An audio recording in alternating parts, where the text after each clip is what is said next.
Hello everyone, welcome to task for today TFT-002. Today we will be studying about structural functional perspective as studied by M.N. Srinivas.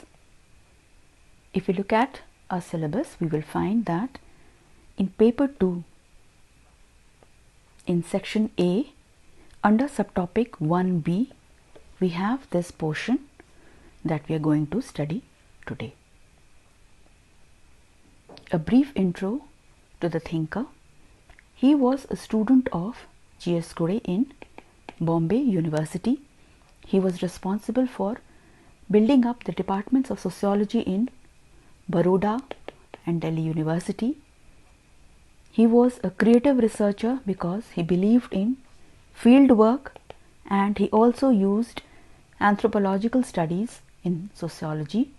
He was a devoted teacher, and instead of joining a government job, he preferred to be a professor. When we look at structural functionalism, we tend to get confused by functionalism, or the difference between functionalism and structural functionalism. If we look at functionalism, we would recall that it was started by Comte, which was carried on by Spencer and finally adopted by Durkheim.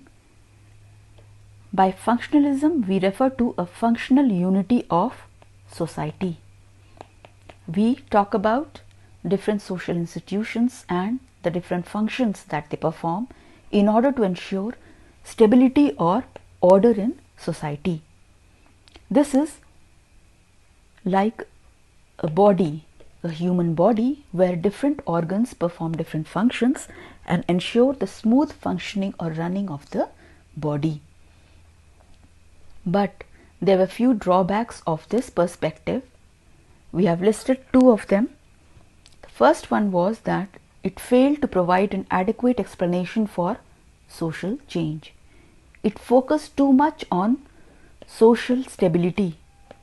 It did not consider the conflicts in a substantial manner, and therefore it could not explain social change or the evolution of society from one phase to another. Also, he gave too much importance to functions and it did not give importance to dysfunctions. Parsons and Merton, who were also functionalists, they chose to make a few changes to this perspective, and Parsons dealt with social change and Merton dealt with dysfunctions. Structural functionalism is a perspective which is used by social anthropologists widely. Two anthropologists who have been relevant to Indian society or study of Indian society, they are Evans Pritchard and Radcliffe Brown.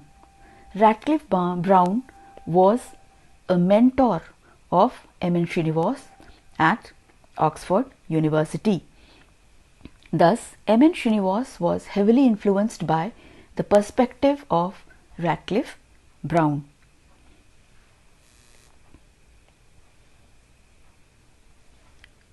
As we start the perspective of M.N. Srinivas, we know that in this topic we have to study about structural functionalism. Now, what is the perspective of M.N. Srinivas? How different was it from the other thinkers? There was one major contribution of M.N. Srinivas, and that was that he initiated the tradition of basing macro sociological generalizations on micro anthropological insights. This means that he conducted the studies on small scale or micro scale, and these were regional studies. But on the basis of these small studies or small scale studies, he formed certain generalizations or concepts which could be applicable sociologically.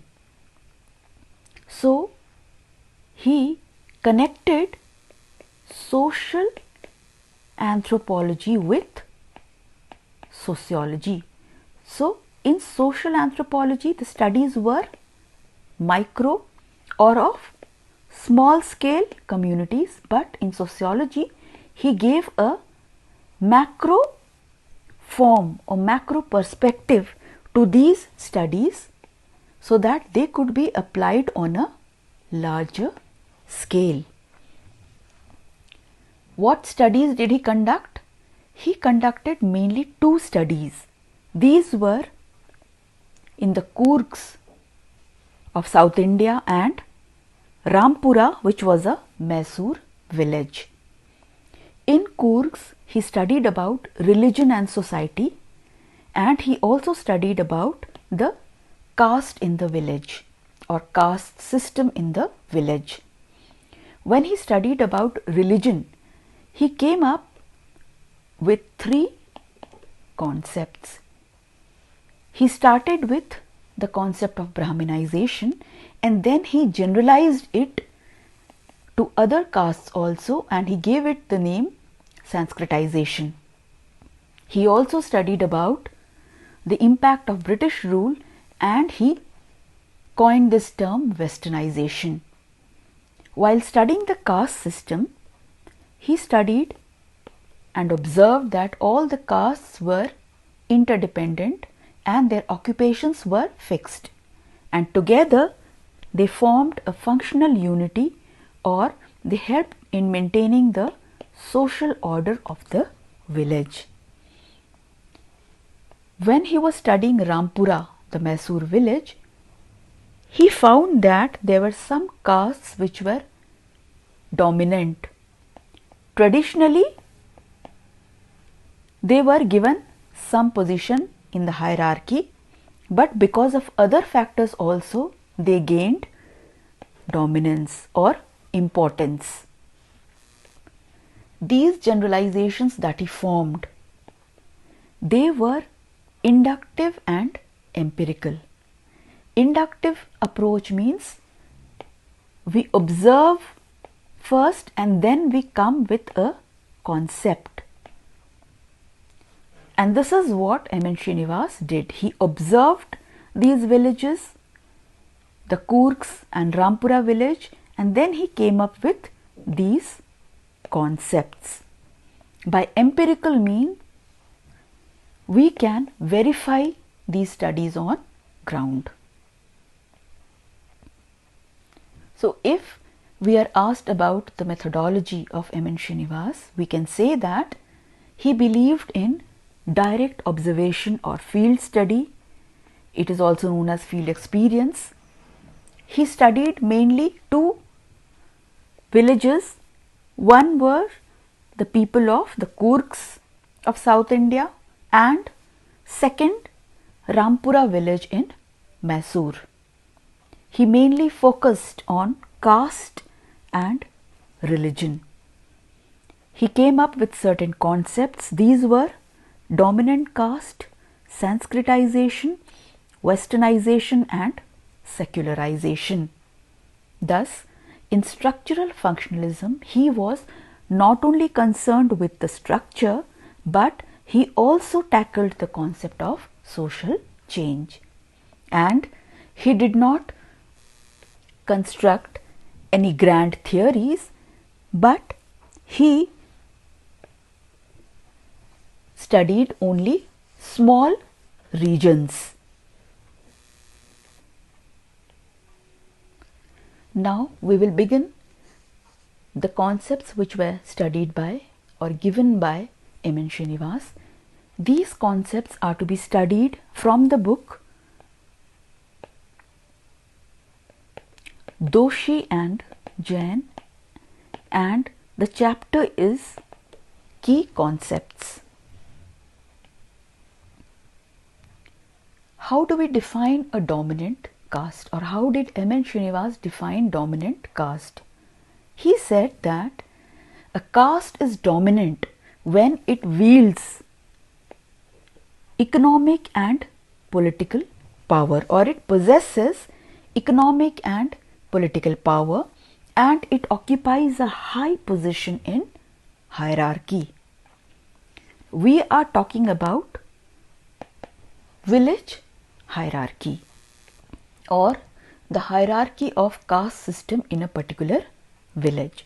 So, a caste is dominant when it has economic and political power, and it also occupies a high position in hierarchy.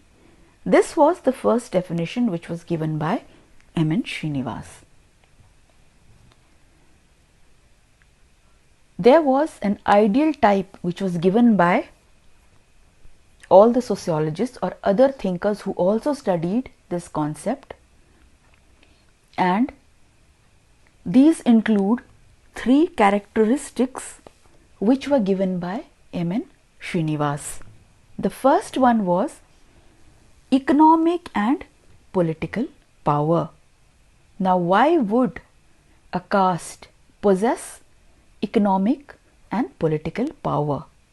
It possesses economic and political power when it owns land.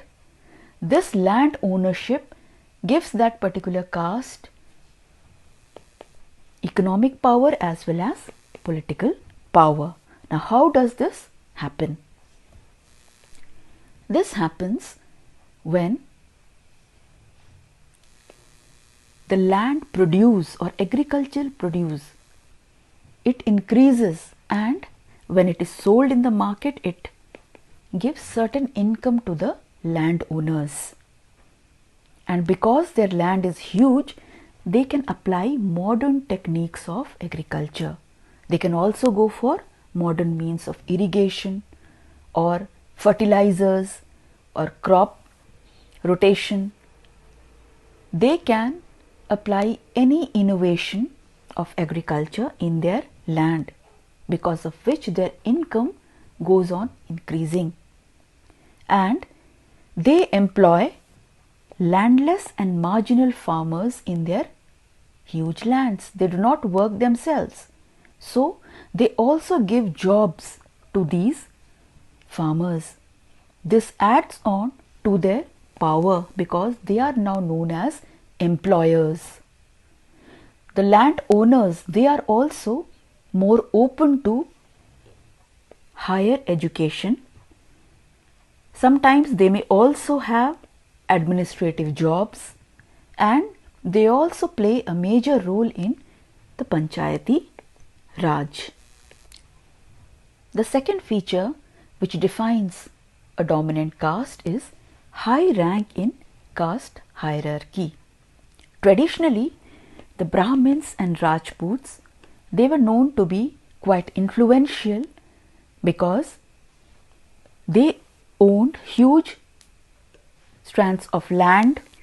They were also more influential because of the importance of rituals which were performed by the Brahmins. The Rajputs, they were the feudal lords. So, because of the importance of land, the Rajputs also gained importance. So, in the caste hierarchy, the Brahmins and the Rajputs were higher up, and they were the dominant castes. But with time, with the emergence of democracy, of India as a democratic country, came reservation. Reservation was given to the SCs, scheduled castes, scheduled tribes, women, and now this power structure changed. People belonging to the SCs and the STs, they climbed the ladder of this social stratification. They gained more influence. They had more prestigious jobs and education. So now the Brahmins and the Kshatriyas, their significance in the caste hierarchy reduced. They were no longer the dominant castes in villages. The third factor or third characteristic of dominant caste is the network of ties that a particular caste has. It does not matter if a caste is influential or powerful in one village only, but if it has a network, if it has kins in other villages also, if it has relatives in other villages also who are dominant in their villages, then this particular caste can gain regional dominance. So, the numerical strength or the network also matters. Some of the dominant castes are, in the Mysore villages, the Lingayats and Okkaligas, in Andhra Pradesh, Reddy and Kamma, then in Gujarat, the Patidars, in Maharashtra, the Maratha, Tamil Nadu, Mudaliyar Nayar, Northern India, we have the Rajputs and the Jats. All these had these features of economic and political power, higher rank in the caste hierarchy, or they had reservations later on. They also had a network of ties because of which they became dominant in their respective localities. This concept of dominant caste has been critiqued by several thinkers on three grounds. The first ground is that the dominant caste today is found only in traditional villages. This is because land has lost its importance due to land reforms. Now there is a ceiling on land holdings. Also, Jamindari and Jagirdari systems have been abolished. So the landowners have lost their importance or lost their status in village power structure. The second point is that dominant caste is not always numerically a preponderant caste. This means that just because a caste has numerical strength does not automatically imply that it will be superior in influence. So the numerical strength does not always make a caste dominant. Why? Because with democracy, the citizens have received voting rights, and now the previously depressed classes, the previously depressed castes, scheduled tribes, they have assumed greater importance and they have increased in influence. And even though they may be less in number, yet they have increased in their influence. The third point is that dominant caste is a part of structuralist approach. What do we mean by structuralist approach? Here we are talking about structure. If we remember functionalism talked of social structure or structure of a society, the unity of a society. This unity was possible only when the different social institutions would function or perform their function smoothly. When M.N. Srinivas uses this concept of functionalism and later on structural functionalism, he focuses on the structure of Indian society, which is the caste structure or caste system. He focuses on the purity and pollution which define the caste system, and when he constructs any dominant caste like the Brahmins and the Kshatriyas, then he is referring to those castes which are higher up in the caste hierarchy. Thus, he looks at the Indian society purely from a structuralist perspective or from the upper caste perspective. This is the third ground on which this concept of dominant caste by M.N. Srinivas is critiqued. The second concept is Sanskritization. What is Sanskritization? As defined by M.N. Srinivas, Sanskritization is the process by which a low Hindu caste or tribal or other group changes its customs, rituals, ideology and way of life in the direction of a high and frequently a twice born caste.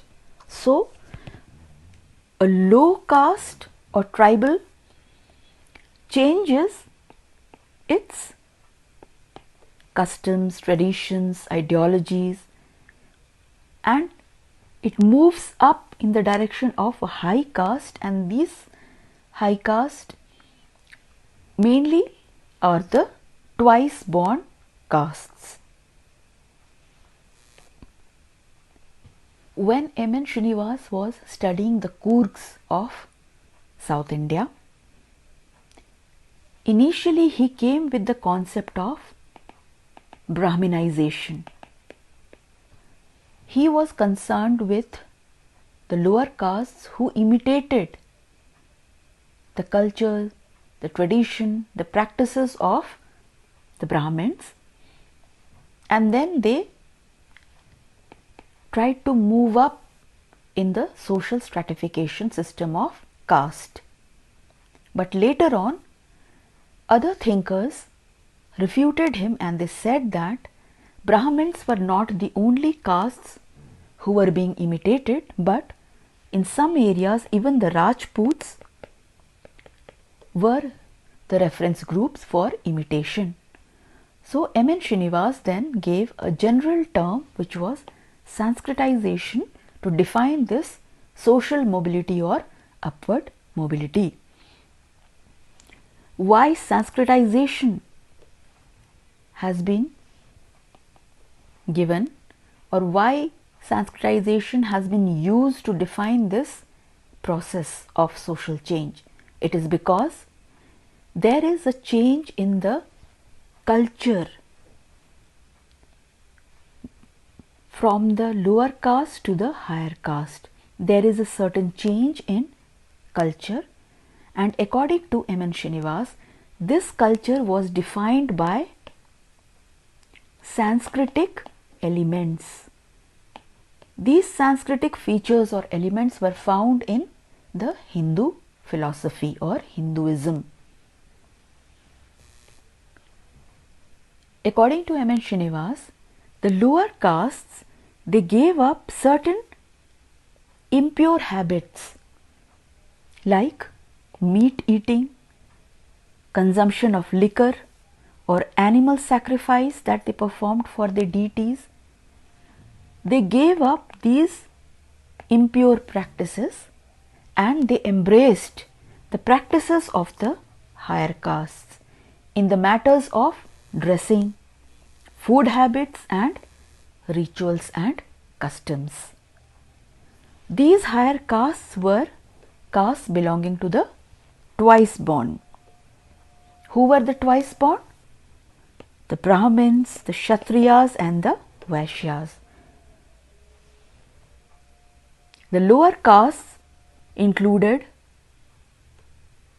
the Shudras, and the tribals and the non-caste groups or the untouchables were also clubbed together with this lower group. The Sanskritic values which the lower caste or the group belonging to the lower area it adopted, these belong to Hinduism or the Hindu philosophy, which were present in the Hindu scriptures, and they were interpreted by the Brahmins. That is why Brahmins held a very high importance in the eyes of the lower castes, the tribals and the non-castes. Because this group gave up meat eating and other social habits, Sanskritization also referred to teetotalism or abstaining from bad habits like consumption of liquor or alcohol.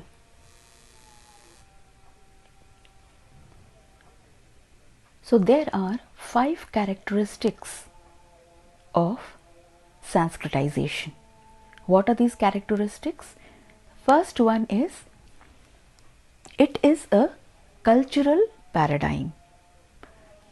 That means the changes which are described by Sanskritization refer to changes in ideas, beliefs, traditions and rituals.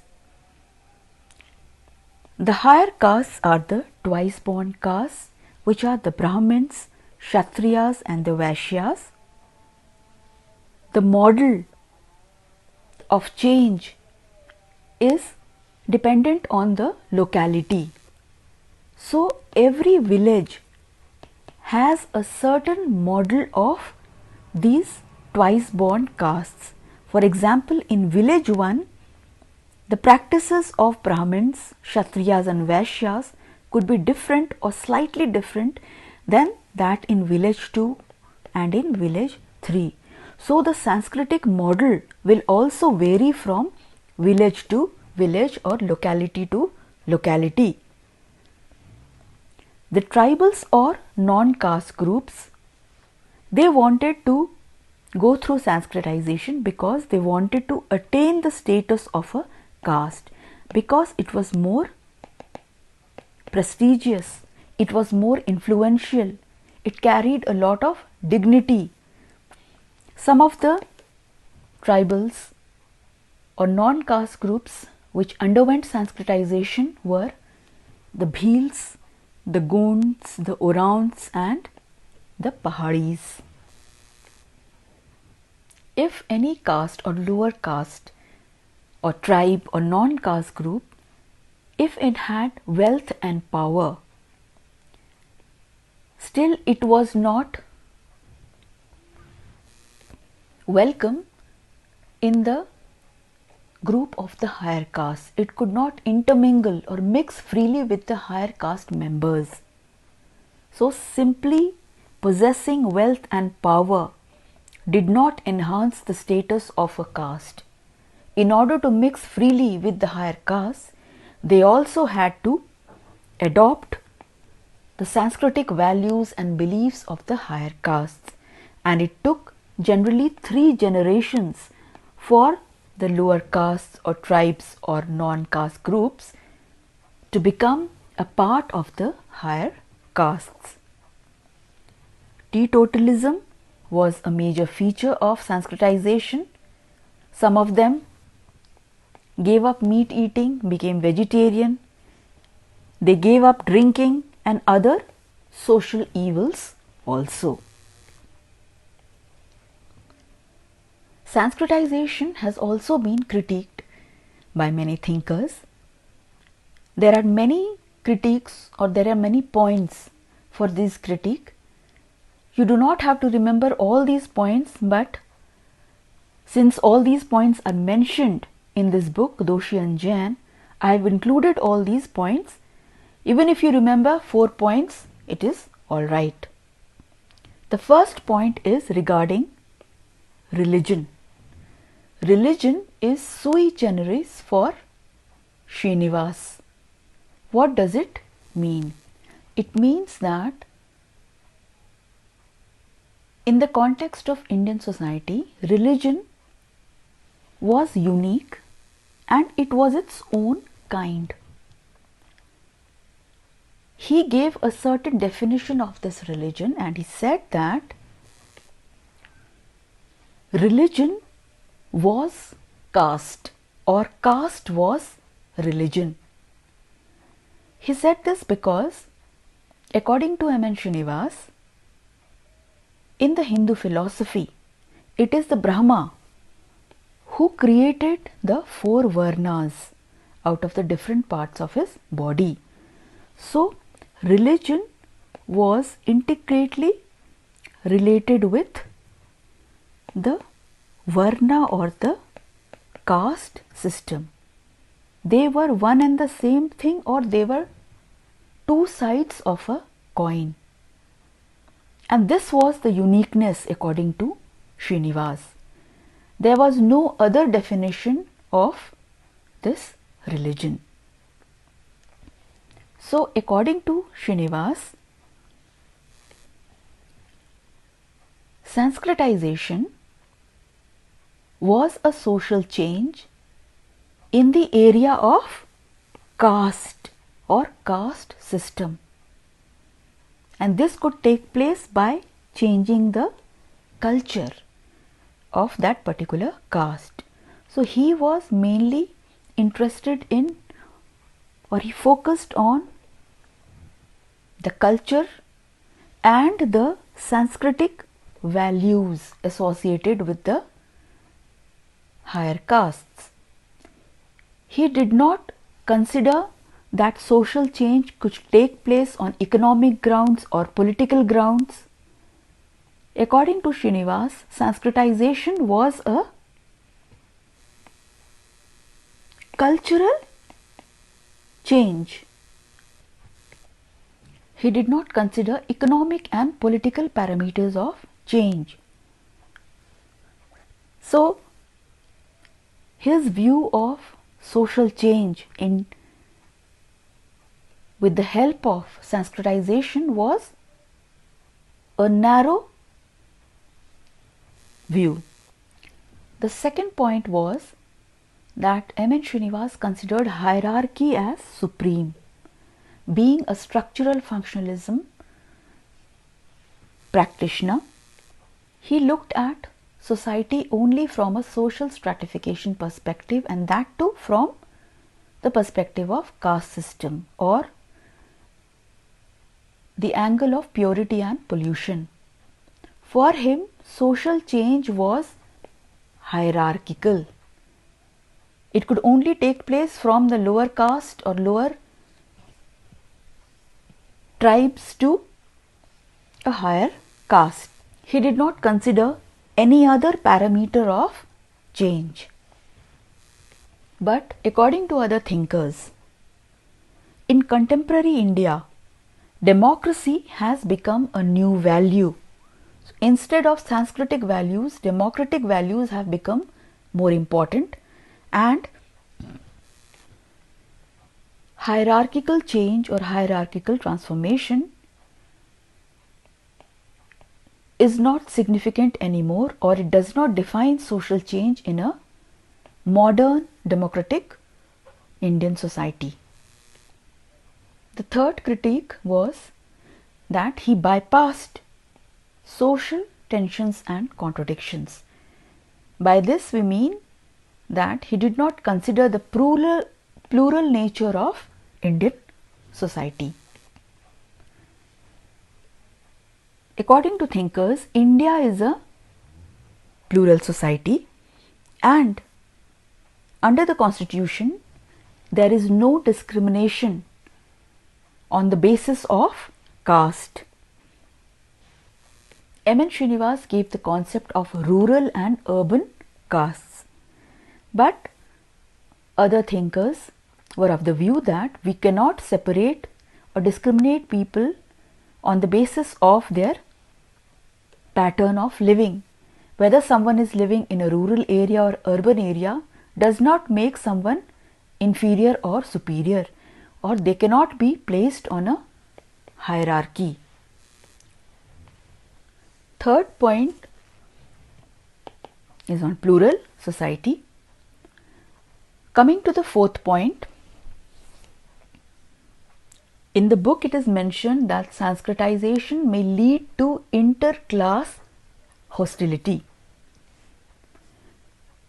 but the explanation speaks of inter-caste hostility. So if you are writing this point in your answer, I advise you to please mention that Sanskritization may lead to inter-caste hostility.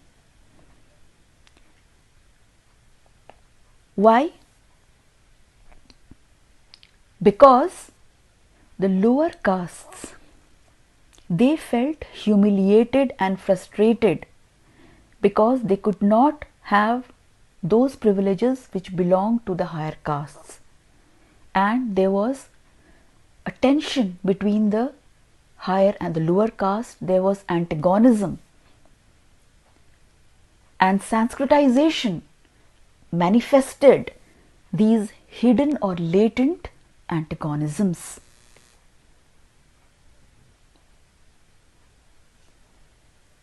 Now, if a lower caste feels humiliated or does not believe in the caste system or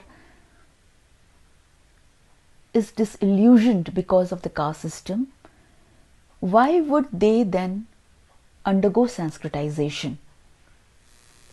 According to other thinkers, they went through Sanskritization because they wanted to control the caste system. They wanted to show the higher castes that even though they did not qualify to be a part of the higher caste because of their birth, still, because of making certain changes in the culture, they could be a part of the higher caste. So by controlling or coming into power which belong to the higher castes, the lower castes gained a sense of achievement because they had achieved a higher caste status which was not ascribed to them. They were not born in a higher caste, but they achieved a high caste. This gave them a sense of contentment, a sense of fulfillment. The next point is that Sanskritization is a limited concept. Why is it limited? Because if we try to apply Sanskritization to any religion or in a secular hierarchy, which can apply to any religion or a general or a universal kind of definition, then Sanskritization would fall short.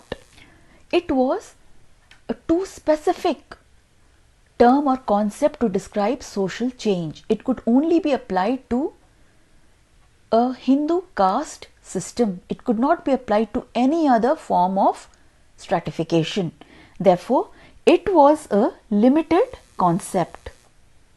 In a secular hierarchy, Sanskritization ceases to exist. It does not exist. Therefore, it was not a comprehensive term or comprehensive concept which could explain social change in other hierarchies or in other places. The next critique was that Sanskritization is a process confined to little tradition only. By little tradition, we mean a locality, a village, or a specific region.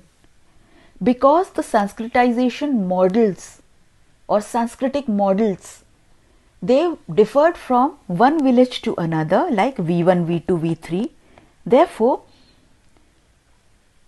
the Sanskritization which was taking place in V1 would not be similar to that in V2 or V3. And thus Sanskritization was specific to a particular village or locality only. It was restricted to few castes in any specific region. This is because the culture, the tradition, the beliefs of village 1 were not identical to that in village 2. There were slight differences, because of which the Sanskritization taking place in V1 could not be identical to that in V2.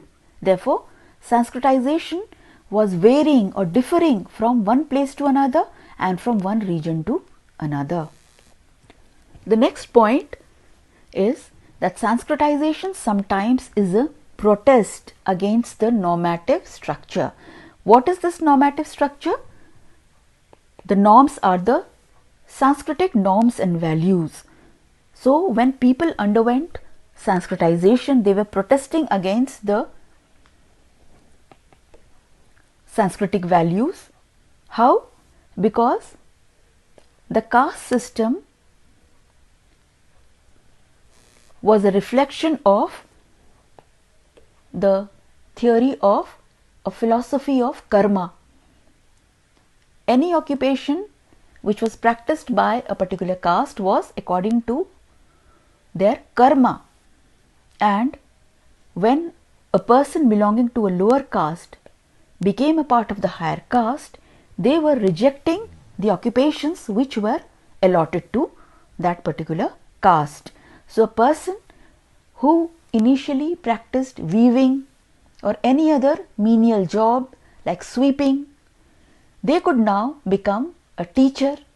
So, their occupations had also changed because of Sanskritization, and they were not following the occupations which were allotted to them according to karma philosophy. So, Sanskritization was a rejection of the fundamental principle of hierarchy of the great tradition. Great tradition means on a national level. On a national level, everyone was a believer of the karma philosophy, but in the little tradition or in the locality, they did not believe in this tradition, and that is why they underwent Sanskritization. They protested against the karma philosophy, and even the lower castes started practicing the occupations of the higher castes. The next point is weakening dominant caste also lowers Sanskritization. With time, the twice born caste, the Brahmins, the Kshatriyas, they started losing their importance as dominant caste. With their loss, Sanskritization also started declining. The lower caste no longer wanted to become a part of the Brahmins or the Kshatriya castes. The developed villages, especially after the advent of democracy, they did not consider the dominant caste as a reference model for Sanskritization. So, although they wanted to go through mobility, but for them Sanskritization was not the way to attain social mobility. The last critique: power acquisition and political participation are more important than cultural status. With democracy, social mobility has gained a new meaning. Today, if someone wants to improve his or her status in society, he need not go through Sanskritization, but as a citizen of India, he or she has the privilege to participate in politics and attain education, join a prestigious job and acquire power. So, democracy and citizenship has changed the game of social mobility.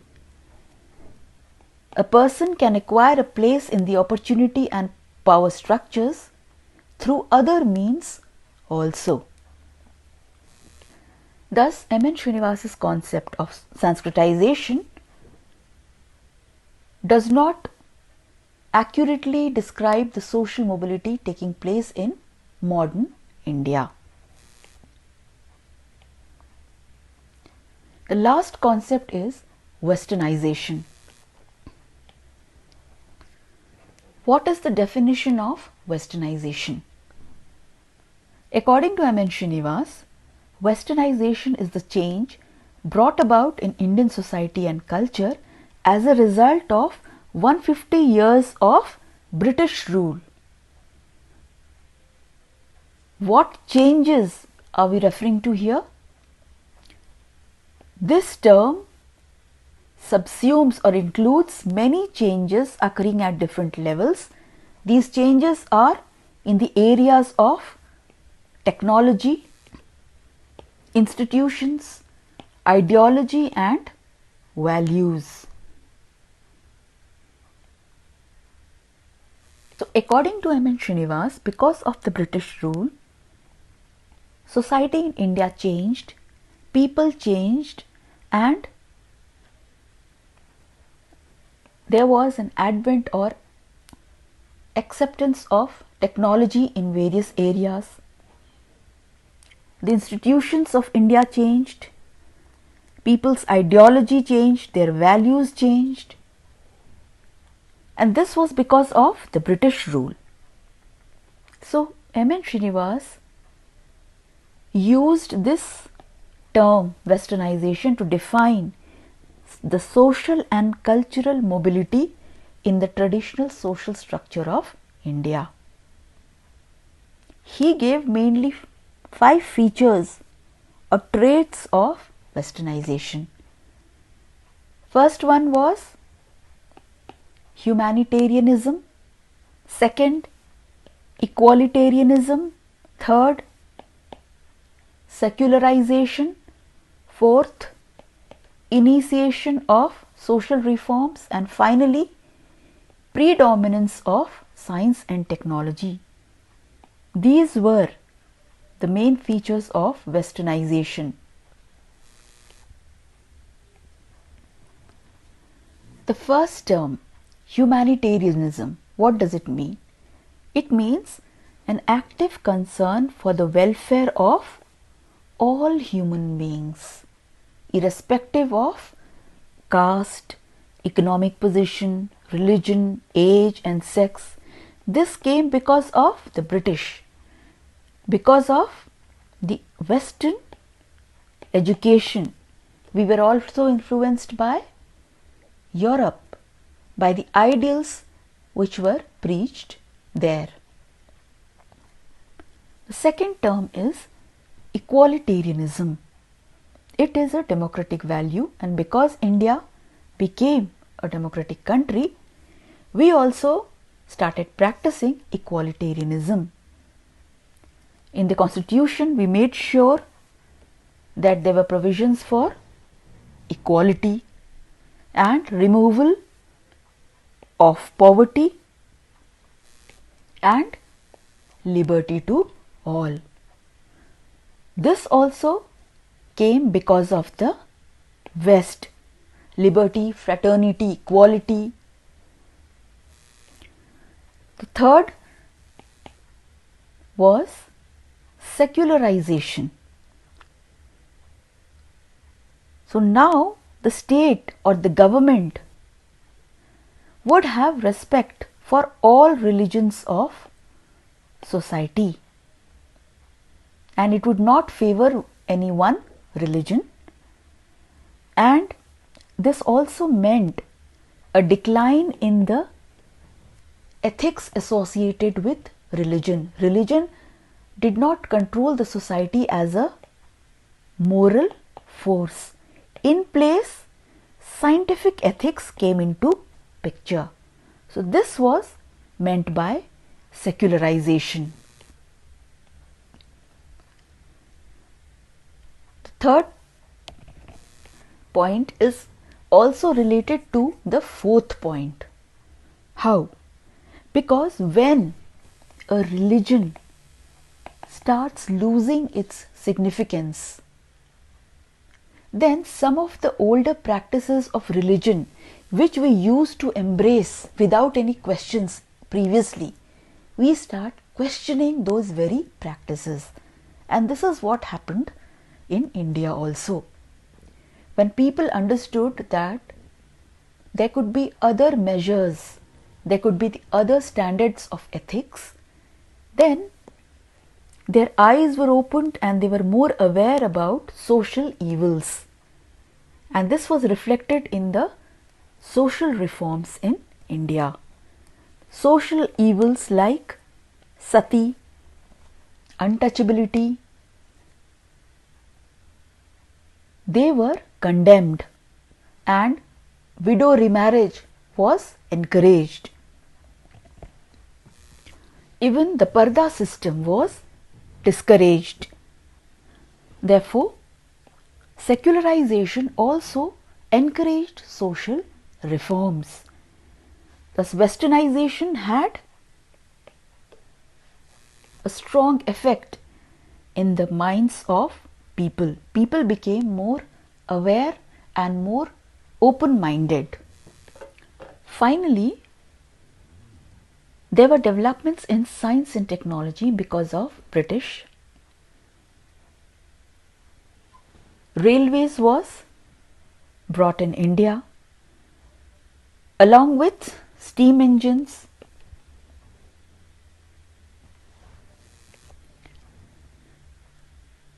Transport and communication was given importance. Telegraph was brought, and factories were also set up in different small towns, which later on became major industrial areas. Thus, with science and technology, a rapid urban growth happened. This was known as industrialization. Because of this, families migrated from rural areas to urban areas in search of jobs.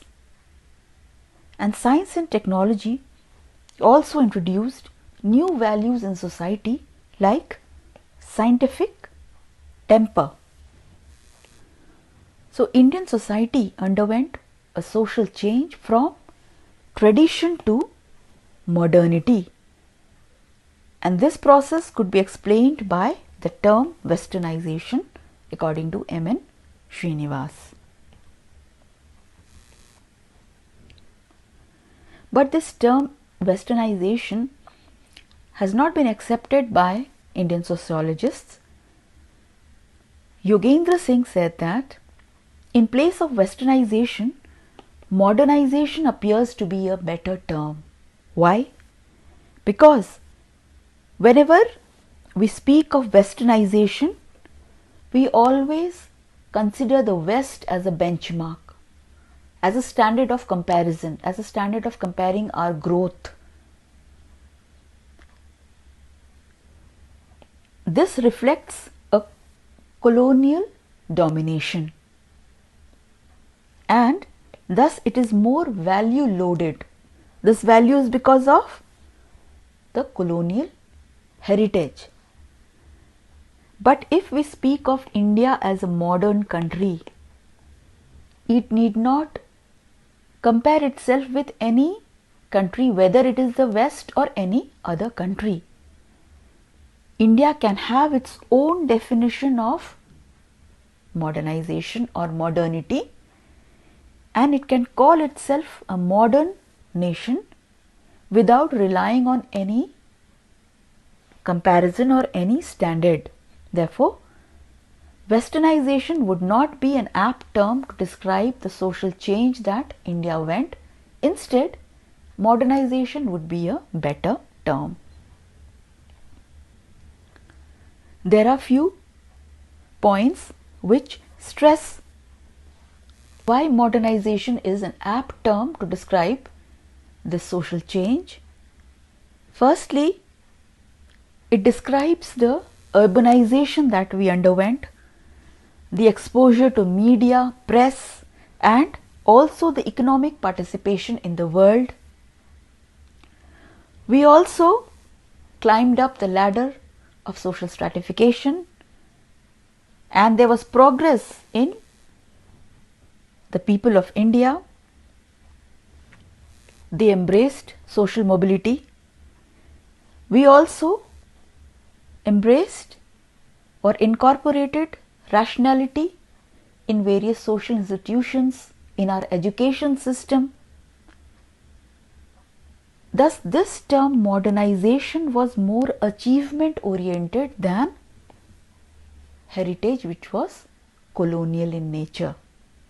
And finally, the elite class or the intelligentsia would like to define itself as a modern generation or a modern society instead of being called a Western or Westernized group, because modernity meant not only acceptance of English as a medium of instruction, but it also meant broadening of thinking, development of scientific temper, which need not be correlated with the West. It could be an independent characteristic that we adopted. In conclusion, if we see all the concepts that M.N. Srinivas came up with, we would find that he was interested in studying the structure and change of Indian society. For this, he focused on micro anthropological insights and he came up with macro sociological generalizations. What were these generalizations? They were three concepts. These were the dominant caste, Sanskritization and Westernization. Thus, M.N. Srinivas was one of the first generation sociologists of India. He focused on field view and he was against book view.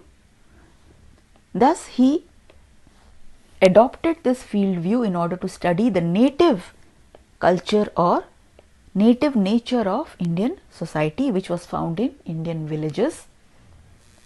He made a huge effort to understand the complex relationship between religion and society, or the ritual aspect and the social order aspect. He took the help of the concept of purity and pollution, and he tried to incorporate the non-Hindu communities like the tribals into the Hindu social order. So, this completes our study on structural functionalism by M.N. Srinivas. There are two books that can be referred, but I would like you to stress more on this chapter, some key concepts in the book Rural Sociology by Doshi and Jain. Please focus on dominant caste, Sanskritization and Westernization, and only for the introduction and the conclusion part you can refer to B.K. Nagla. That is all for today. We hope you have learned and understood today's TFT. If you have any queries, please post them in our group Brainstorming Sociology. The next TFT would be on A.R. Desai and it would be in 2 weeks. So we hope to see you then. All the best and thank you so much for watching this.